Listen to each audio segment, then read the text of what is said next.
आपको कभी कभी ऊंची उड़ान पे उड़ने के लिए अपना सेफ जोन छोड़ना पड़ता है। इस तथ्य को समझने के लिए मैं अंकित कुमार प्रस्तुत हूँ आप लोगों के सामने एक प्यारा सा प्रसंग लेकर के, जिससे आपको ये समझने में बहुत आसानी हो जाएगी कि हमको क्यों सेफ जोन को छोड़ना पड़ता है, ताकि हम ऊंची आकाश में उड़ान भर सकें। एक राजा जंगल में शिकार करने गए हुए थे, तो उनको दो प्यारे छोटे छोटे कबूतर के बच्चे मिले। उन दोनों कबूतर के बच्चों को वो अपने महल में ले आए। जब वो महल में ले आए तो समय बीतता गया। वो कबूतर वहाँ पर खाए पिए और मस्त रहा करते थे। उनमें से एक कबूतर तो समय के साथ उड़ना शुरू कर दिया, परंतु एक कबूतर नहीं उड़ पा रहा था, उड़ना नहीं चाहता था वो, क्योंकि आराम से उसको बैठ करके खाना पीना मिलता था। वो बस थोड़ी सी डाल पर उठ जाए और थोड़ा बहुत ही ऊंची उड़ान उड़ने की कोशिश ही नहीं करता था, क्योंकि सब कुछ उसको बैठे बैठाए मिल रहा था। तो राजा ने बहुत ही कोशिश की कि वो उड़ना सीख जाए, परंतु वो उड़ नहीं पा रहा था। उसने एक से एक विशेषज्ञों को बुलाया जो उसको उड़ना सिखा दे, परंतु कोई भी उसको उड़ना नहीं सिखा पाया। तब राजा ने अपने राज्य में यह घोषणा करा दी कि जो भी व्यक्ति मेरे इस कबूतर को उड़ना सिखा देगा उसको हीरे जवाहरात का बहुमूल्य उपहार दिया जाएगा। जब यह घोषणा एक उस राज्य के किसान को मिली, तो वह किसान उस राजा के पास गया और कहा कि मैं इस कबूतर को उड़ना सिखा दूंगा, कृपया आप मुझे इस कबूतर को दे दें।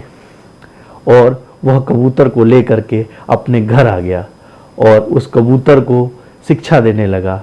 और कैसे शिक्षा दी उसने कि जब भी कबूतर को कुछ खाना पीना के लिए वो एक डाली पर रख देता था, और कबूतर उस डाली पर जाए तो वो बस खाने की कोशिश ही करे कि उस डाल को काट दे और दूसरी डाली पर रख दे उस भोजन को। तब वह फिर उड़ करके दूसरी डाली पर जाने की कोशिश करे तो फिर उस डाली को काट दे। ऐसे वो बार बार जब अलग अलग डालियों पर जाता रहा, लेकिन उसको भोजन ना दिया, और वह धीरे धीरे उड़ता रहा।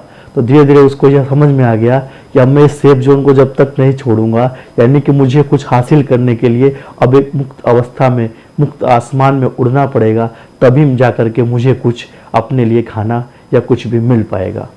तो वह सेफ जोन को छोड़ दिया और मुक्त अवस्था में उड़ना शुरू कर दिया। अब जब वो मुक्त अवस्था में उड़ना सीख चुका था, तो उस कबूतर को लेकर के वह किसान राजा के पास गया और राजा को सुपुर्द कर दिया। तब राजा ने पूछा, आखिर में तुमने कैसे इसको उड़ना सिखा दिया? तब उस किसान ने राजा से कहा कि यह व्यक्ति जो था, उस व्यक्ति ने राजा से कहा कि यह जो कबूतर था उसको आसानी से सब चीज़ मिलने लगा था और सेफ जोन से बाहर नहीं निकलना चाहता था। और जब मैंने उसको यह एहसास दिला दिया कि अब उसे कुछ पाने के लिए उस सेफ जोन को छोड़ करके कुछ अलग करना ही पड़ेगा, तो वह मुक्त अवस्था में आकाश में उड़ने लगा और उड़ना सीख गया। क्योंकि उसके अंदर यह प्रतिभा तो थी, परंतु उसे एक सेफ जोन छोड़ने का मन नहीं करता था। और जब उसको ये पता चला कि मुझे सेफ जोन छोड़ने के बाद ही कुछ हासिल होगा, तो वह सेफ जोन को छोड़ गया। तो हमें बहुत ही प्यारी सीख मिली है। तो हम इसीलिए कहेंगे, अगर आपको ये कहानी अच्छी लगती हो तो please like, share and subscribe, और हंसते रहिए, मुस्कुराते रहिए और वर्तमान को सफल और सुदृढ़ बनाते रहिए।